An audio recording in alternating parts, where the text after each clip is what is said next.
Dobrý den, vážení přátelé, možná budoucí účastníci online kurzu Moje cesta ke zdraví, možná jenom hledající své zdraví, možná jenom se zajímající o věci kolem nás, které se dějí v téhle docela prazvláštní době. Možná jste někdo, kdo pomoc třeba ani nepotřebuje, ale jenom se cítí zvláštně, cítí se nenaplněně, cítí určitý tlak, možná cítí, že některé věci jsou trošku i jinak.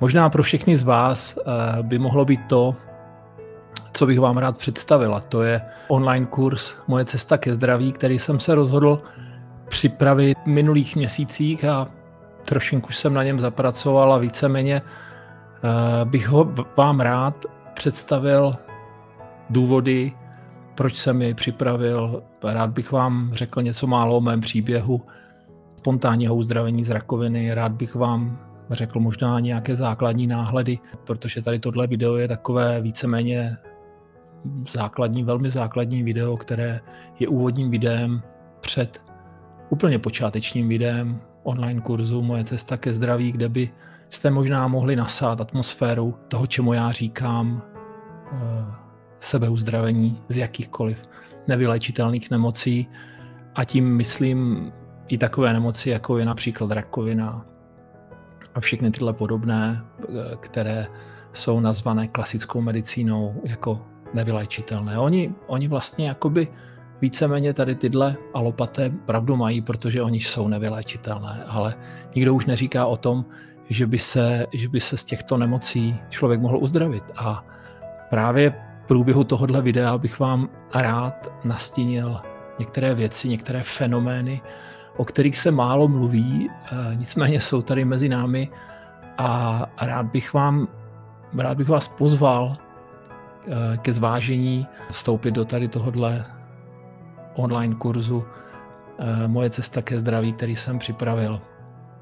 Vše se to bude týkat jednoho slova, jedné takzvané nemoci našeho těla a duše, která už jenom při vyslovení tady těchto 8 písmen, které vidíte na obrazovce,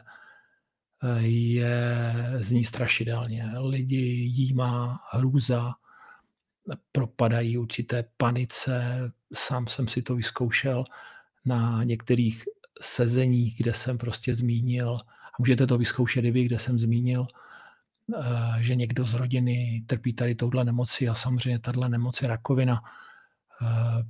A to, co se dělo, bylo neuvěřitelné. Lidi různě se vytráceli od stolu, různě prostě přestávali komunikovat. Jo? Někteří propadali úzkosti, protože měli ve své blízkosti někoho, kdo třeba touhle nemocí těla a duše trpěl, někdo, kdo třeba na tuhle nemoc zemřel.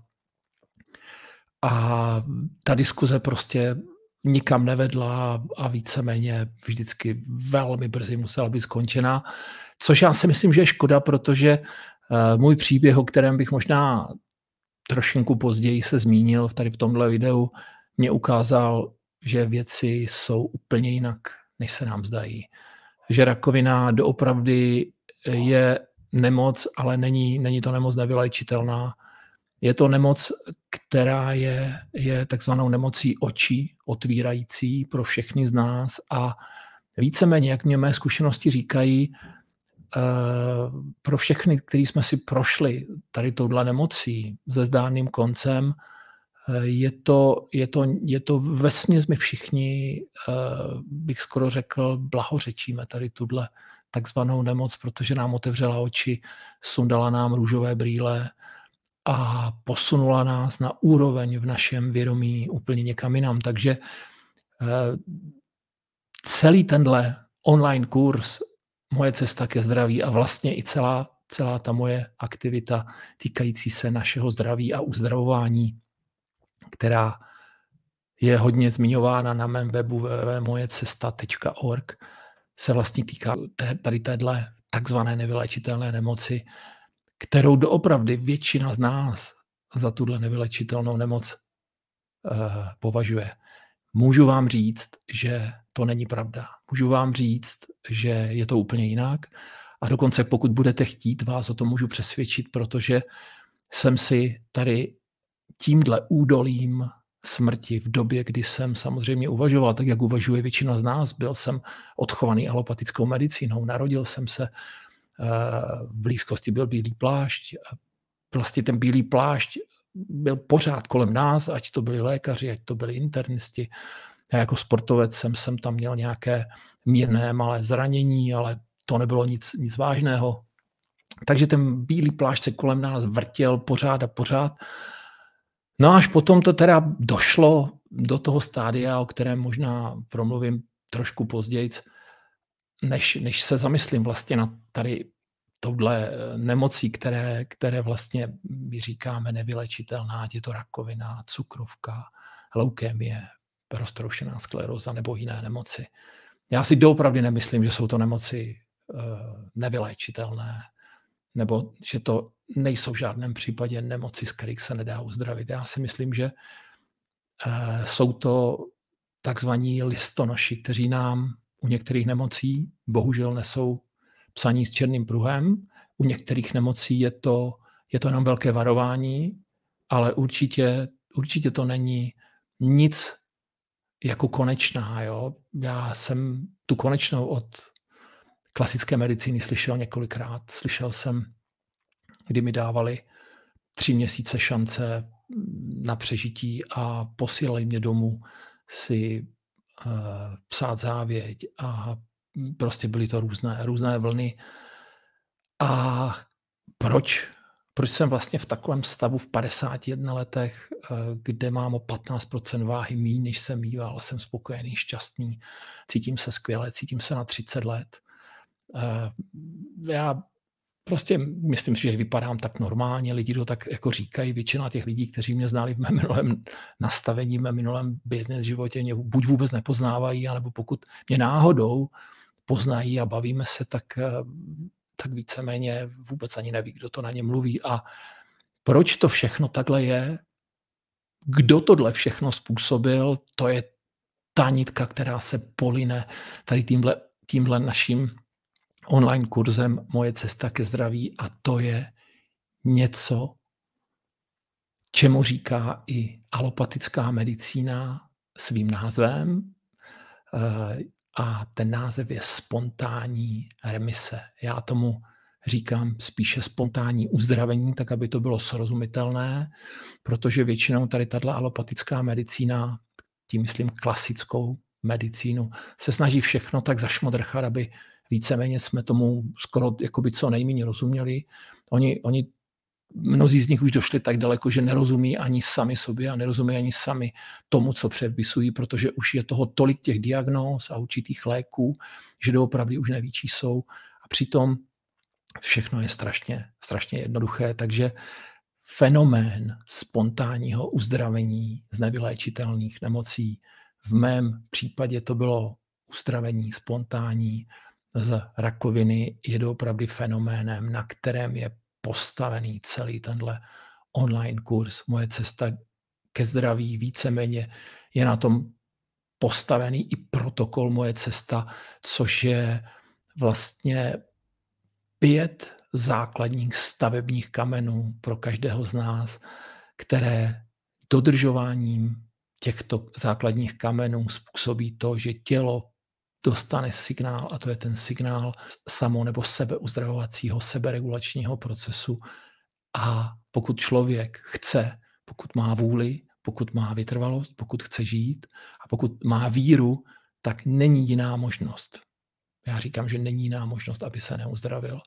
Proč to říkám? Protože jsem si to zažil. Byl jsem v největším temně, v největším pekle, jaké si člověk dokáže představit. Žil jsem posledních možná 10 let se svým nafouknutým egem ve svém biznise, kde jsem se hnal za úspěchem, za uznáním a za já nevím čím vším. Jo.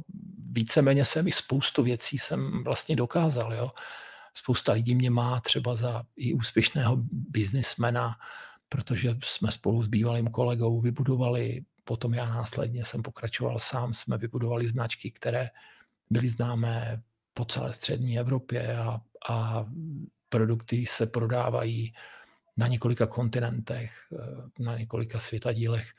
Nicméně to, kam mě zavedl tady tenhle chvat, tady tenhle stres a běs toho neustálého hnaní se za něčím způsobil vlastně to, že na konci roku, no to byla vlastně v té první fázi, to byla polovina roku 2016, se mě stala taková nemilá věc, když jsem si na svém těle nahmatal takovou jakoby bulku. Byl jsem z toho překvapený, protože nikdy předtím se mi to nestalo. A byl jsem opravdu z toho překvapený, říkal jsem ženě, hele, co si o to myslíš? Ona říká, no, nevypadá to moc dobře, tak počkejme chvilku a potom teda zajdi do nemocnice. No tak jsem chvilinku čekal, moc dlouho ne, protože to neuvěřitelně rostlo. No a přišel jsem a pán s takovým prostě přístrojíčkem, s kterým šudlá bříška těhotných maminek vlastně po několika desítkách minut mě sdělil, že tu nemilou zprávu, že mám v sobě nádor a díky tomu, v jakých místech ten nádor byl, tak mě říkal, že z 90% bude rakovinotvorný, zoubný. Dobrá zpráva v úvozovkách byla, že mortalita, čili úmrtnost je jenom jeden člověk z 10%, takže to mě moc teda asi nepotěšilo. No a tak jsem prošel tím vším, prošel jsem ten den ještě testy, které samozřejmě v můj neprospěch potvrdili tady tuhle diagnózu rakovina a díky tomu, že v procese u tady tohohle typu rakoviny je operace ještě týž samý den, tak jsem ji podstoupil. Kolegové, chirurgové byli skvělí, dopadlo to perfektně. Myslím, že za hodinu bylo hotovo, za 3 dny jsem byl doma a byl jsem tak nějak ujištěn, že to bude fajn. I cítil jsem se perfektně, no ale potom jsem se dostal jsem se do rukou následně v další nemocnici, už onkologa, kteří už mě vzali a doporučili mě něco, co už bych nikdy neopakoval, což byla chemoterapie, kterou jsem nakonec teda podstoupil, i když to teda nebylo nic moc, fyzicky, tělesně, mě to nějakým způsobem neovlivnilo. To, co to se mnou dělalo psychicky, prostě to byla hrůza právě proto, pokud se mě někdo ptá, jestli bych doporučil jim jít na chemoterapii, já říkám, to se musíte rozhodnout sami, ale pokud bych to měl doporučit někomu mému blízkému, koho mám rád, řekl bych ne, nikdy více, protože je to doopravdy tak devastující záležitost, o které si navíc myslím, že ani ničemu nepomáhá, stejně tak, jak nepomohla vůbec mě, protože jsem vlastně vůbec nic nepochopil. Rakovina se mě po roce vrátila a to, proč se mě vrátila, samozřejmě bude předmětem i tady tohohle online kurzu. Je to ve stručnosti absolutním nepochopením téhle nemoci a nepochopením toho základního poslání nás všech tady na téhle naší krásné planetě a prostě určitým zvolněním jenom, které víceméně, já říkám všem, to není o zvolnění. Vy můžete pracovat dál, můžete dělat to, co děláte, pokud vás to těší, ale nesmíte dělat něco, co bytostně nechcete dělat. Nesmíte dělat něco, co vás nebaví, nesmíte dělat něco s lidma, kteří vás nebaví, nesmíte být v okolí toxických lidí a musíte dát odpočinout svému tělu a své duši, což samozřejmě je problém, protože klasický mainstream, bíloplášťový, má na to vlastně na ten můj pohled, nebo pohled, řekněme, celostní medicíny, který vlastně víceméně dělí to naše tělo na hmotné a nehmotné. Hmotné tělo je naše tělo, nehmotné tělo každý nazývá jinak. A já ho nazývám duše a víceméně jsem přesvědčený o tom, že my, a to je možná jeden z klíčů, proč vůbec se mně podařilo tak se rychle a záhadně dostat z tady téhle rakoviny v její terminální fázi, a to je to, že jsem bytostně přesvědčený, že nejsme naše tělo. Že to je úplný omyl. Jo? Je to něco absolutní nepochopení principu našeho bytí a potom se nemůžeme divit, že většina těch nemocí prostě nikam to léčení nevede a je těch nemocí víc se léčí, ale je víc nemocných, takže doopravdy to nikam nevede. Léčení nikam nevede. Jediná cesta je pochopení principu fungování těla a pochopení samouzdravovacího procesu. A to je ostatně taková mantra, řeknu tak zvláštně, anebo ta neviditelná linka celého toho mého dění, snažení, celého tady tohle online kurzu Moje cesta ke zdraví je doopravdy. A jsem o tom znovu bytostně přesvědčený. A já vždycky říkám lidem na otázku, vy tomu věříte? Já říkám, ne, já tomu nevěřím, já to vím, protože mezi vědět a věřit je ohromný rozdíl. Spousta lidí jenom věří a ono to nestačí. Například na uzdravení z tady těchto nevyléčitelných nemocí prostě nestačí věřit.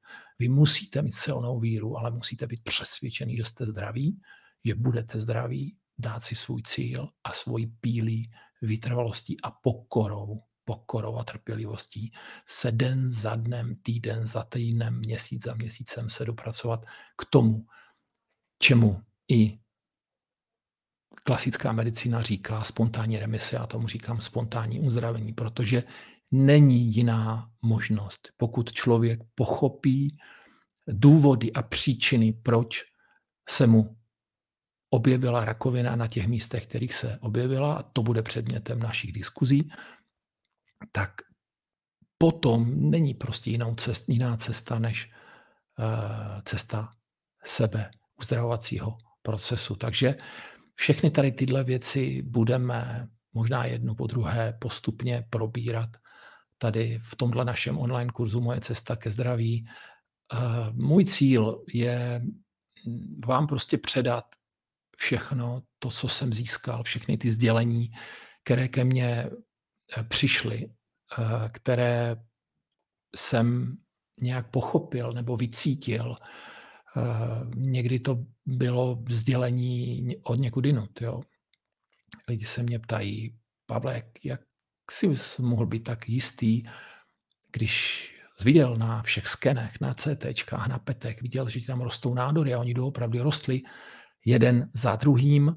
První byl 1, 2, potom byly 3 a ve finále, když už to nebylo operabilní, to znamená, nedalo se to operovat, víceméně jsem měl 4 nádory a ten největší, byli, myslím, že 2, oni byli nějak tak propojené vedle sebe, byl 3 na 4 na 4 cm, to znamená, už to byl docela velký útvar a bylo to v lymfě, to znamená, měl jsem zaneřáděný ty naše odpadní kanály a prostě motal jsem se v bludném kruhu, takže tohle všechno bych chtěl předat vám, protože to, jak se to ke mně dostalo, bylo mnohdy velmi nepochopitelné i pro mě jako jeden z klíčových momentů. Já o něm hodně mluvím v mých příspěvcích na blogu, na webu Moje cesta. Myslím, že o tom mluvím i na kterých videích, na kterých audio nahrávkách. A to jsou zážitky mimotělní, které mě neuvěřitelně ovlivnili a posunuli mě na cestě za zahájením toho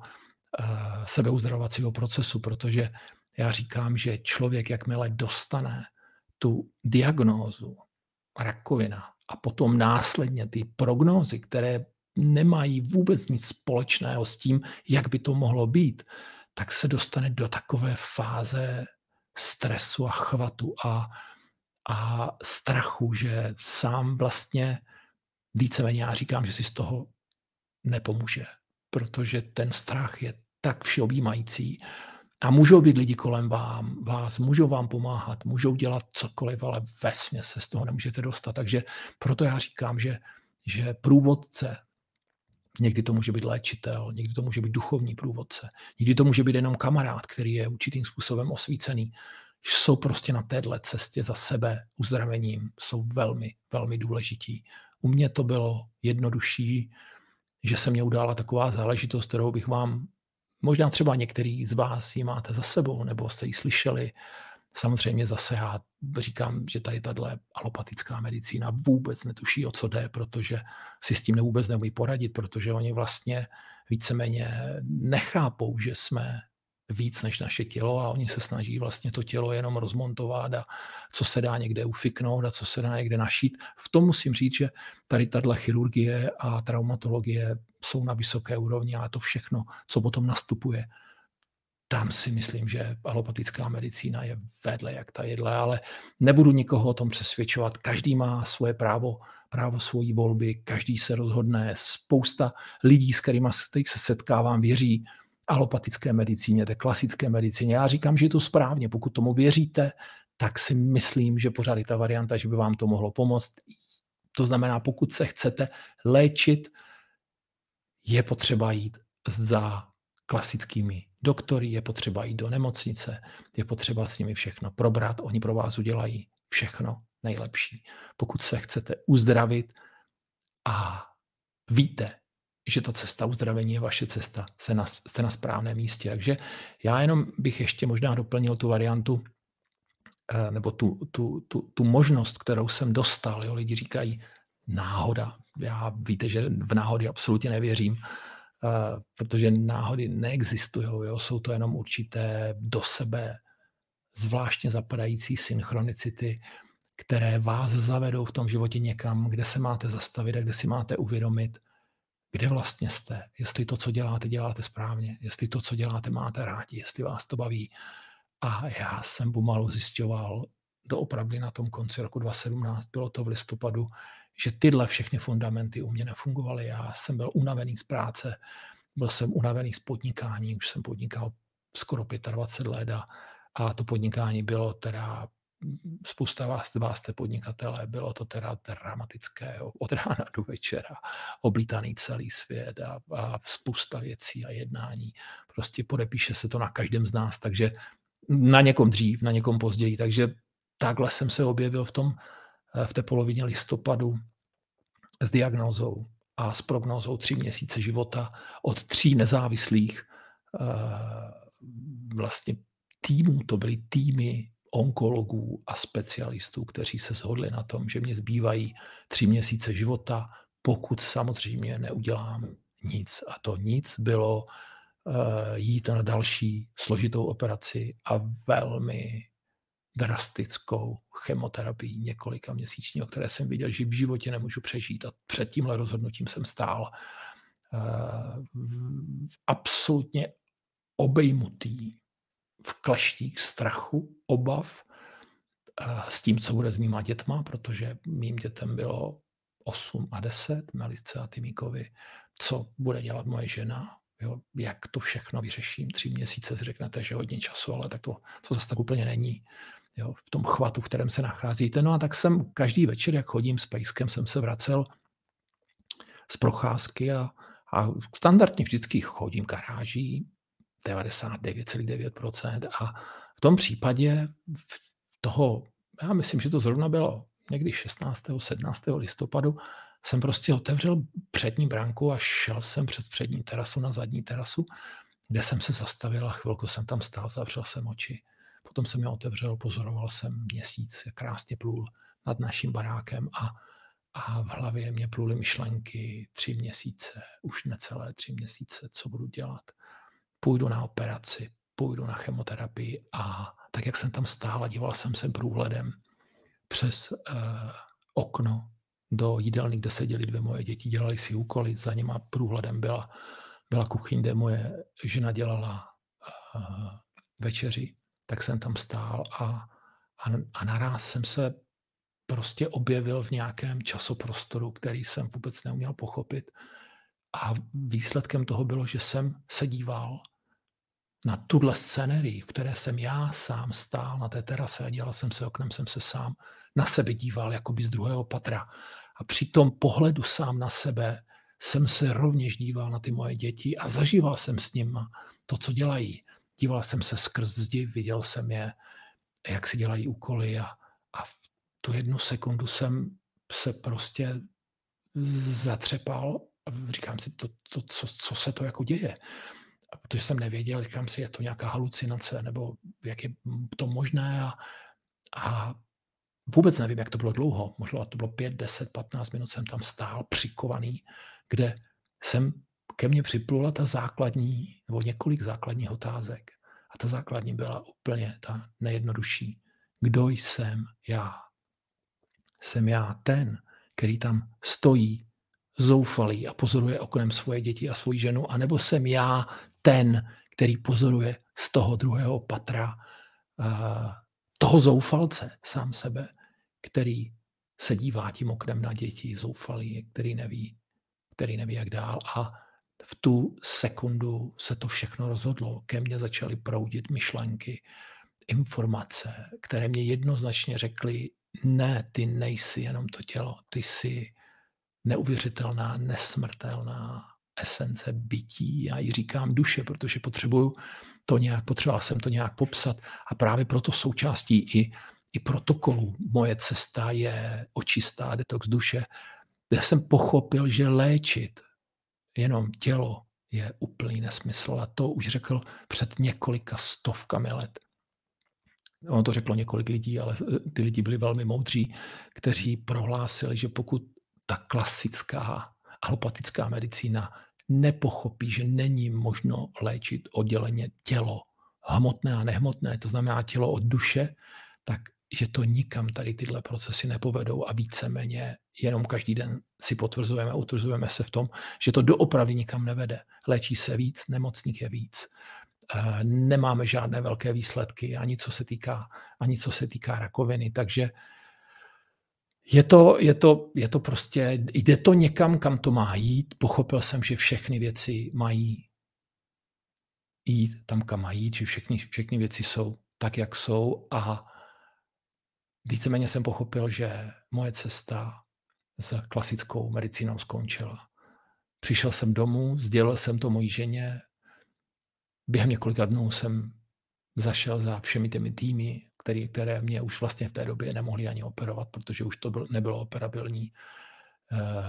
Seděl jsem na tom konziliu a poděkoval jsem jim teda za tu operaci, protože mě velmi pomohli. Sám bych si v té době, nebo teď bych pravděpodobně už si poradil sám, ale v té době to nešlo, tak jsem jim poděkoval a říkal jsem jim, že jsem se rozhodl, že se uzdravím sám. Jo, tak oni byli z toho takový překvapení. První se mě smáli, potom byli zaražení, potom to šlo až do takové kontroverzní diskuze, ať si dám pozor, že mám děti a umřu a co ty děti budou dělat. No já jsem prostě věděl, že se uzdravím. Já jsem věděl, že jsem zdravý a to, že na nějakých snímcích tam vybíhaly nějaké kuličky, které oni říkají nádory, já jsem říkal, to vůbec se mnou nemá nic společného a pochopil jsem, že musím jít cestou očisty a detoxu těla a duše, že k tomu musím přidat pohyb, musím začít kvalitně spát a ze všeho musím vytvořit takové neuvěřitelně propojené mnohobarevné schéma, které vede k uzdravení našeho těla a duše. Jinými slovy, ke spontánním uzdravení, protože naše tělo je božská věc. Je to biologický skvělý stroj, který přesně ví, co má dělat. To znamená matka příroda ho nějak stvořila. A byla to ona, ne doktoři. Doktoři se snaží pořád metodou hokus pokus něco řešit, ale ta matka příroda přesně ví. A my, když najdeme sami sebe, když se vrátíme k sami sobě, když pochopíme, kdo jsme, když pochopíme princip našeho bytí, což jsou otázky, na které budeme společně hledat odpovědi. A tyhle odpovědi můžete najít i v lekcích online kurzu Moje cesta ke zdraví. Vše se změní a okamžitě se rozední v tom zatemnělém dni plného strachu a obava pochopíte, že zdraví máte jenom ve svých rukách. Tak, jak jsem to pochopil, začal jsem na sobě pracovat a za 3 měsíce detoxu těla a duše, které jsou základní 2 komponenty protokolu Moje cesta, mě lidi nemohli poznat. Já jsem shodil 15% svojí váhy. Před vlastně tou druhou operací jsem měl skoro 90 kg a po detoxu těla a duše jsem skončil asi 5 nebo ze 74 kg. Cítil jsem se skvěle, byl jsem dokonce na nějakých kontrolních testech, protože moje žena, jak mě viděla, co se se mnou jakoby děje a kde jsem jako přišel na to, že se uzdravím a jak si jsem tak jistý, tak mě vyhnala na jednu kontrolu do jedné uznávané kliniky, kde mě dali takové ty měřící přístroje na ruky, na nohy a teď mě měřili mě ty jako složení těla a na to oni mají takové moudré přístroje, no a tak ta paní teda, když mě to změřila, tak říká, pan Vojtek, je to teda, já vůbec nevím, jak to děláte, ale když se dívám na vaši diagnózu, když se dívám na prognózu mých kolegů, a když se dívám, že máte za sebou jenom 3 měsíce, tak vůbec jakoby nechápu, jak jste to udělal. Ještě jsem se s tím nikdy snad nesetkal, ale dělejte všechno tak, jak máte. No a aby to nebylo jako všechno, tak jsem tam přišel ještě jednou a to už bylo testování, v tom už jsem měl takový svůj zájem, takovou zvědavost, protože zvědavost je základem všeho poznání a zvědavost, být zvědavý, pachtit se po informacích. Já jsem četl, poznával jsem, snažil jsem se každého, kdo s tím měl jenom nějakou zkušenost, jsem se ho snažil zeptat, jestli to dělám dobře, jestli jdu to správnou cestou. A takže tohle jako vědění a poznání a zvědavost mě tam teda dohnali ještě jednou, kde jsem si nechal změřit svoji hladinu stresu. Já tomu říkám tak jako neodborně, nikdo mě nechytejte za slovo zadní stres, to je stres, který generuje naše nervová soustava, její 2 části, sympatikus, parasympatikus, a na to existují metody, které vám tenhle stres změří. Vy ho neumíte ovlivnit, že toho vy ho máte v sobě, proto mu říkám takový zadní stres. A podle té hladiny stresu vlastně vy víte, jak na tom jste a jak vám funguje, jak máte v harmonii svoje systémy. Všechny 3 hlavní systémy, to je nervový, endokrinní a hlavně imunitní. No a tak jsem tam byl, ať to teda zkrátím. A tak to už bylo delší, už zase ty ruce, nohy, takové ty chapadla, klampy. Tak jsem tam seděl 5 minut, paní mi říká, hlavně nějak jako nemeditujte, no tak jako seďte. No tak jsem tam jako seděl, dýchal jsem normálně. Přišla za 5 minut, podívá se na to kukátko, na tu velkou obrazovku a říká, pan Vojtek, já tady mám nějaké stupnice od 0 do 100 a potom ještě víc, takový ty blázní manažeři, ty už jsou někde, já nevím, možná kolem, no to vám ani nebudu říkat, jo, ale u vás je to tak, že vy máte hladinu stresu téměř neměřitelnou. Jo. To znamená, vaše systémy tělesné jsou v absolutní harmonii a vypadá to, že vy máte tělo v homeostáze, což je cíl, což je grál všech léčitelů a všech celostní medicíny. Tak jsem vlastně ani nebyl překvapený, protože jsem se cítil skvěle. Jo. Tím, jak jsem začal zdravě jíst, začal jsem běhat, začal jsem určitým způsobem meditovat. Všechno je v sekcích a v lekcích tady tohohle online kurzu, moje doporučení, jak to dělat, nedělat. Postupně se to tělo dostalo do nějaké fáze, kdy vlastně já jsem necítil, že bych měl být vůbec jako nemocný. Právě proto já jsem snad 3 roky, já jsem od té doby ani nebyl na kontrole, aby mě řekli, jestli ty nádory tam ještě mám. To je jedna z nejčastějších otázek. Pavle, byl jsi teda na té kontrole a víš, jestli tam teda ty nádory máš nebo nemáš? No a já se říká, no nebyl, co bych tam jako dělal? Já jsem věděl, že jsem zdravý a budu zdravý a prostě doktory nepotřebuju a právě proto já jako léky jsem neměl 3 roky a už nikdy žádné léky vůbec jako neplánuji si vzít, ani si to nemyslím, že si je vezmu. No a už vůbec nejít k doktorovi, jo. To prostě je úplný nesmysl, jo. Protože všechno je to o prevenci a jít k doktorovi jde jenom ten, komu chybí to podstatné, které se na různých kontinentech, se tomu říká různě, prána, ki, či. U nás, u Slovanů, se tomu nazývalo živá a já tomu říkám životní síla. To znamená, doktory potřebuje jenom ten, kdo nemá svoji životní moc, kdo nemá svoji životní sílu, který buď ztratil, že o ní nepečoval, anebo ji sám dobrovolně odevzdal, což je většina z nás. My odevzdáváme svoji životní sílu doktorům, právníkům, politikům. Nedělejte to. To je základ vašeho zdravého bytí. Pokud odevzdáte svoji životní sílu, nazývejte jakkoliv, v jakékoliv části světa, dostaví se určitým způsobem bezmoc. A hned po tady téhle bezmoci, nebo paralelně s ní, je to, čemu my říkáme nemoc. Takže tyhle všechny informace se prostě zhmotnily v průběhu 6 měsíců do takové konverze a katarze člověka, že ty lidi, kteří mě předtím možná poznávali, už je nepoznávají vůbec. A ti lidi, co mě znali, říkali, to snad není možné. Někdo mě říká, že jsem se zbláznil, někdo říká, že jsem jiný člověk, ale lidi nemají na to žádné odpovědi. Prostě já jim říkám, hele, berte to, jak to je. Já prostě právě i moje názory na spoustu těch věcí, jako je ten současný koronavirus a covid, jo, o kterém já si osobně myslím, že vůbec žádný COVID-19 není, jo, že to je prostě jako taková nějaká sranda nebo hoax, jo, že to je jako nějaká taková hra, jak je na Nově vždycky, a oni tam ty herci jako hrajou a teď neví, že to je jako nereálné, prostě nic takového neexistuje. Existuje jenom naše oslabené a naše otrávené tělo tím, co jíme, pijeme, dýcháme a v jakých vztazích žijeme. A ta hladina té otravy se zrcadlí, přesně se odráží v našich nemocích našeho těla. Dobrá věc na tom je, jakmile si tohle uvědomíme, a jsou to nemoci nejenom těla i duše, jakmile si tohle uvědomíme, jenom tím uvědomením okamžitě ten proces té nemoci zastavíme. A jakmile začneme na sobě pracovat a pokud máme kolem sebe někoho, komu já říkám průvodce, jo, je to prostě průvodce pro mé, jak já říkám, onkologické pacienty údolím smrti, protože, jak jsem říkal, z toho údolí smrti je velmi jako těžké se dostat. A nebo to můžou být osvícení léčitelé.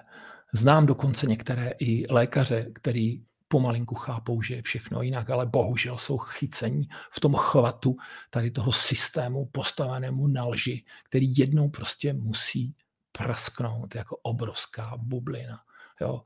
Já v tom osobně nejedu, já jedu ve svém životě, já mám rád svůj život, mám rád svůj zdravý život, proto jím zdravě, proto běhám, proto relaxuju, medituju, miluji svoji rodinu, miluji svoji ženu, svoje děti, kterým děčím za svůj život. A pochopil jsem jako jednu věc, a tu bych chtěl předat vám, a je to, co je vetknuto v celém kurzu Moje cesta ke zdraví, je to, že prostě to, co jsem získal, chci předávat dál. Jo. Víte, že na webu Moje cesta mám veškeré možné kanály, jak se se mnou můžete spojit od e-mailu, můžete mě nahrát vzkaz. Nikoho jsem nikdy neodmítl. Všechny tady tyhle služby mé byly zdarma a pomáhám tak, jak můžu. Samozřejmě ten člověk musí chtít. Musí chtít žít, musí chtít pochopit jiné věci, než kterému tluče klasická medicína. Ale já říkám, já nikomu absolutně nebráním, já nejsem proti žádným zákrokům a žádným procesům. Prostě každý se musí rozhodnout sám, musí převzít zodpovědnost za svoje uzdravení. A to, co se snažím vysvětlit, a budu to vysvětlovat i vám, což mě budou síly stačit, jednu podstatnou věc, že nejsme oběti. My nejsme oběti našich nemocí. My jsme tvůrci našich nemocí. My jsme si za naše nemoci 100% odpovědní.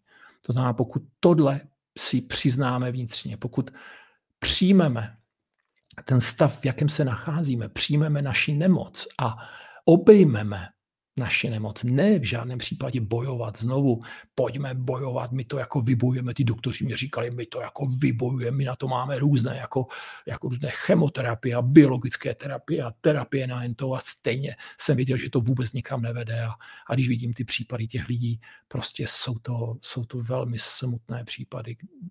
Moji kamarádi, kteří věřili tady těmto metodám a bohužel už nejsou mezi námi. Někteří měli štěstí. Tak to může být, takže každý z vás se prostě může dát na tu cestu, kterou se cítí. Takže já jsem tady doopravdy od toho, abych pomáhal lidem, abych předával to všechno poznání moje o tomhle spontánním uzdravení z rakoviny. Můj život jsem dostal jako dár. Přijímám ho s pokorou a s pokorou každému, kdo si o to požádá. Trpělivě vysvětluju, o čem to všechno je, že to není žádný šarlatánský přístup, že to není žádný hokus pokus, že to je o tvrdé každodenní práci a píli a hlavně změně, radikální změně života, protože rakovina není nic jiného než informace, která přichází od A teď to každý si nazvěte. Věřící tomu říkají od Boha. Někdo tomu říká univerzum, někdo tomu říká vesmír, někdo tomu říká vědomí, někdo tomu říká vyšší inteligence. Že v našem životě něco není správně. To znamená, je potřeba se zastavit a udělat radikální změnu. A to je to, co je úplný základ. Jakmile tohle člověk nepochopí, mám spoustu kamarádů, kteří říkají, hele Pavle, prosím tě, jako ty mě tady nevykládej o nějaké meditaci a o nějaké změně. Já mám rád svůj život, já chci pařit, já chci na pivo s kamarádama, já chci lítat, já chci hrát golf. Já jsem říkal, to se ale nevylučuje, jenom ta změna musí prostě nastat. Jinak se ti to nebude lepšit. Jo? Budeš čím dál tím víc jíst prášky, čím dál tím víc se budeš cítit hůř, až to prostě dojde někam, kdy to prostě něco rupne. A to už je problém. Potom už, jakmile ti něco rupne, už musíš jít na operaci. To byl můj příklad. A musíš se zastavit. Pořád máš čas. Lidi říkají, ježišmarja, já mám rakovinu a tohle a 16 nějakých diagnóz a já říkám, ježiš, tak to je dobře. Já si myslím, že máte něco horšího. Jo. U rakoviny většinou není potřeba kam spěchat. Není to potřeba. Rakovina rostla v našem těle možná několik let. Rakovinotvorné buňky nejsou cizí buňky, jsou to naše buňky, naše otrávené buňky, které se vymkly kontrole, množí se, prostě nemají to takzvanou přirozené úmrtí buněk. Každá buňka ví, jak dlouho má žít a kdy má umřít. Rakovinotvorné buňky neví, kdy to mají. Tohle oni se prostě vymknou kontrole, proto proliferují, proto se množí neřízeně a tohle je potřeba prostě jenom zastavit. Takže jsou různí mý kamarádi, někteří kamarádi říkají, hele Pavle, děkuji ti, já prostě jsem ti hrozně vděčný a nejvíc je ti vděčná moje manželka, protože má doma jiného chlapa, já jsem se prostě změnil, já se cítím skvěle, já vypadám skvěle, já jsem ubral 10 kilo a víceméně od té doby jsem nebyl nemocný, takže jsou různé příběhy a já je zažívám každý den se spoustou lidí, protože tak nějak si myslím, že se ke mně dostaly ty informace, které se týkají rakoviny, tak se snažím pomáhat lidem právě tady touhle takzvanou nevylečitelnou nemocí, takže doopravdy ne. Není to žádná nevylečitelná nemoc, jenom nevylečitelný pacient. Takže je to jenom o tom se nad sebou zamyslet a říct, kterou cestou chci jít. Pokud chci dál žít ten svůj život karambolů a mnohdy takový jako labužnický, prostopášnický. Jo, proč ne? Ale potom se člověk nemůže živit, že jedna nemoc střídá druhou a z klasických nemocí se stávají nemoci chronické a potom většinou, ve velké většině to dospěje, protože to tělo už je tak unavené, už je tak zdevastované, to dospěje k nějaké nemoci nevylečitelné, tak jak to u mě byla rakovina. Takže můj názor na rakovinu možná bude neortodoxní, takový, jako, který nejde s mainstreamem, ale samozřejmě je to tak. Prostě jsem si to prožil. Někteří lidi říkají, Pavle, ty to hrozně jako zlehčuješ, jo, tu rakovinu. Jo. To není tak, jako spousta lidí umírá. Já říkám, umírají. Jo. Ono, jinými slovy, vy tomu říkáte umírají, vy tomu říkáte smrt. Já říkám, je to jenom odchod. Odchod někam. Já to říkám domů, jo, tam, odkud jsme přišli, takže to není žádný prostě tragický moment, jako smrt. Jo.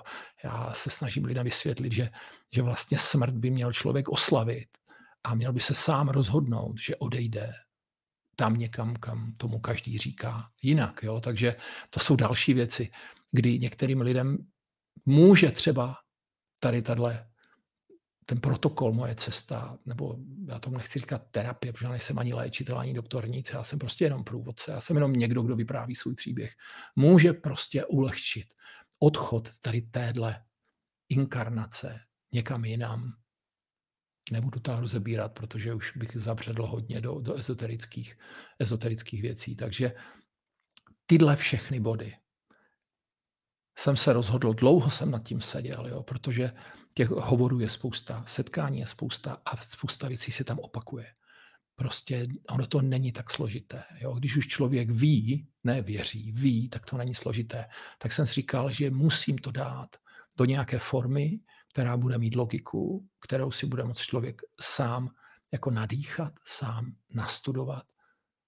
Potom bude mít možnost se se mnou třeba i potkat Někdo to nebude chtít, někdo naopak jo, někomu bude stačit jenom se setkat online. Teď ta doba bláznivá koronavirová, je to úplně ideální, jsou na to perfektní platformy. Někdo se bude chtít se mnou setkat osobně, samozřejmě bez roušky, protože já roušky nenosím, protože si myslím, že je to absolutní omyl, je to nehumánní, neetické, je to zdraví škodlivé a tak toto vysvětluju i mým dětem. Navíc to odporuje to naší ústavě a listině základních svobod a práv, takže, ale do toho bych se nechtěl pouštět, nejsem ani ústavní právník. Takže kdo chce nosit roušku, ať si ji nosí. Pokud si myslí, že na roušce stojí svět, tak ať ji jakoby nosí. Já nechci říct, že jsem antirouška, ale já se nad tím jakoby usmívám, stejně tak, jak se usmívám nad těma epidemiologama, nad tady těma hokus pokus vykukama, kteří blbnou národ, děsí národ a to, co jim si myslím, že jsme jim úplně neměli odpustit, je to, jak se chovají k našim dětem a jak se chovají k našim seniorům, k našim dětem. Proč? Protože nařídit malým dětem nosit roušky ve vyučování je zločin. A tím nemyslím zločin v tom pojetí, tak jak řekl, že zločin, to je zločinec. Ne, zločinec je ten, kdo činí zlo. Takže v této expresi si myslím, že je nošení roušek. A u našich seniorů je to ještě horší, protože to je skupina lidí, od kterých bychom měli čerpat jejich moudrost.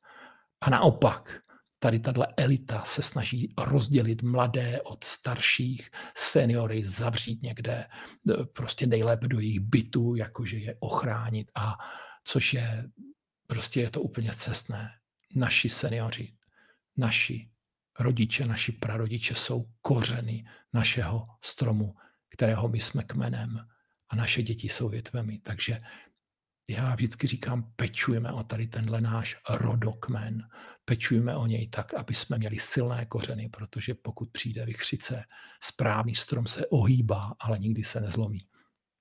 Já jsem v minulém svém nastavení, myslím si, že jsem taky neudělal všechny dobré věci, taky jsem mohl se jinak chovat ke svým rodičům, ke svým prarodičům, ale chvála Bohu jsem všechno pochopil. A tady s touhle neuvěřitelně nonšalantní dámou, které já říkám rakovina, které bude to znít divně, ale já to píšu všude a říkám to vesele s úsměvem, že jí vděčím za svůj život, protože mě doopravdy otevřela oči a nebýt jí, tak bych se ujedl, utrápil nebo upil k smrti, tak jak se to děje v přímém přenosu spoustě mých kamarádů. Takže k té formě, jak jsem zmiňoval, že jsem hodně uvažoval nad tím, jak to dát tady tyhle všechny moudra nebo věci, které ke mně přišly, jak já říkám, vesmírnou poštou, jak to dát pro širokou veřejnost. Tak samozřejmě první věc je web, který je tam spousta informací, nebo většina informací je tam zdarma, je tam spousta článků, spousta zajímavých věcí. Jediné, co lidi musí udělat, aby se dostali ke všem informacím, je se zaregistrovat do sekce pro registrované, což samozřejmě bych doporučoval vám všem. Je to na webu www.mojecesta.org a tam prostě získáte spoustu informací. Jenom si je třeba můžete číst a někoho to bude bavit, můžete si to poslechnout. Jsou tam audionahrávky, některé mají 70 minut. Víceméně někomu úplně stačí, když si tohle přečtou nebo si to poslechnou, protože každý máme v sobě svého bubeníka. My, kteří jdeme jinak, než jdou ostatní, prostě my slyšíme svého bubeníka. Já slyším jeho rytmus a prostě pochodu v rytmu tady toho mého vnitřního bubeníka, šestého smyslu, nebo říkáme to duše, nebo říkáme tomu jakkoliv, prostě omezuji jakékoliv vnímání pěti smysly a soustředuju se doopravdy na ten šestý smysl a to je taky jedna z věcí, kterou budu chtít vlastně vám všem vysvětlit v tady tomhle online kurzu Moje cesta ke zdraví, protože je to doopravdy cesta. Není to setkání ke zdraví. Je to cesta ke zdraví, která bude trvat víceméně pro někoho několik měsíců, pro někoho může trvat několik let. Já jsem celý ten online kurz. Moje další video bude popisovat přímo jednotlivé kapitoly, proč jsem to udělal, pro koho jsem to udělal, bude popisovat jednotlivé sekce, popisovat lekce. Je tam spousta bonusů, já si myslím, že tam je 10 bonusových kapitol, takže o tom bych se úplně nechtěl tady jakoby bavit, protože to budu rozebírat v dalším videu, ale je to formát, který bude 7denní, to bych chtěl říct, jenom před úplně ukončením tady téhle reakce. Je to 7denní formát, kde každý jeden den se vám otevře jedna sekce. Každá ta sekce se bude zaobírat určitýma věcma, bude to moje úvodní slovo, potom to bude nějaké představení, nějaké pravidla, abyste nebyli překvapení, jaký je tam formát, je tam spousta videí, tam bude takových, jak je tohle video, jsou tam iPDF, to jsou e-brožury ve formátu inteligentní PDF, můžou tam být flipbooky, budou tam audiobrožury, můžou tam být i e-booky, součástí bonusů jsou e-knihy. Dokonce tam najdete i nějaké takové kvízy. Já říkám, že to je doopravdy jenom, abychom se zamysleli nad tím, že jsou tam vytknuté před závorkou ty nejpodstatnější věci.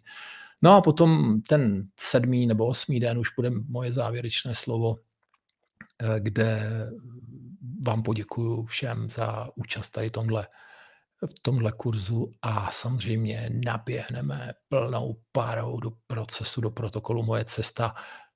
Ti, kteří se rozhodnou, protože samozřejmě těch základních bodů je několik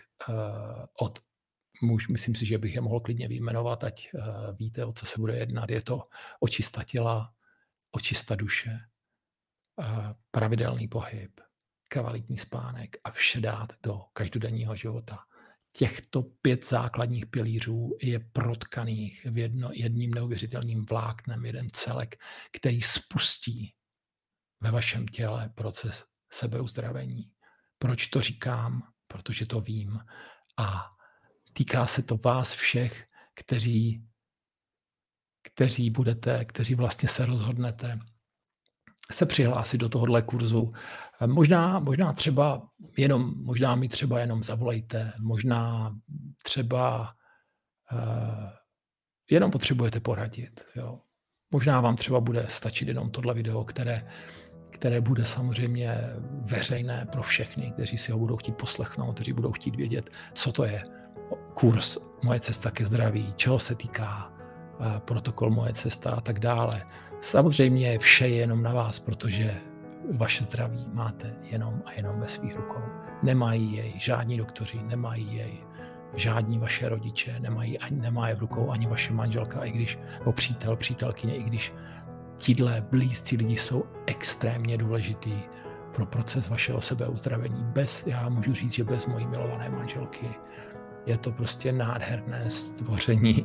Moje žena Světlana, moje spřízněná duše, si myslím, že bych tady možná mezi váma nebyl. Takže všem bych možná nakonec tohohle videa chtěl poděkovat. Chtěl bych poděkovat mé ženě, chtěl bych poděkovat mým dětem, chtěl bych poděkovat všem lidem, se kterými jsem se setkal v průběhu mého procesu uzdravení. Byli to různí i lékaři, kteří takzvaně zběhli od té alopatické medicíny. Byli to různí léčitelé, byli to šamani, byli to zenoví mistři.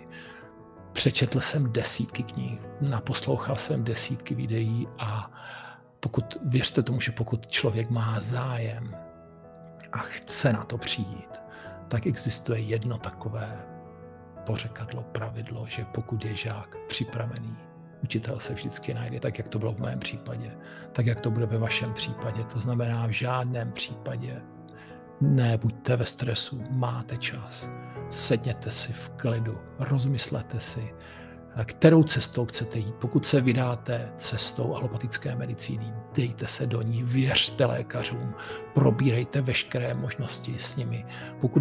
Pokud jste naladěni více na celostní medicínu, najděte si svého průvodce. Ať je to léčitel, ať je to kamarád, najděte si tým svých podporovatelů. Vynechejte veškeré lidi, kteří mají jiný názor než vy, kteří se na věci dívají jinak. Vynechejte je ze svého života, protože budete potřebovat lidi, kteří vás podporují a ne, kteří vás z vaší cesty svádí, protože jakmile pochopíte, co je vaše cesta, tak se po ní vydáte a na konci téhle cesty nemůže být nic jiného než uzdravení.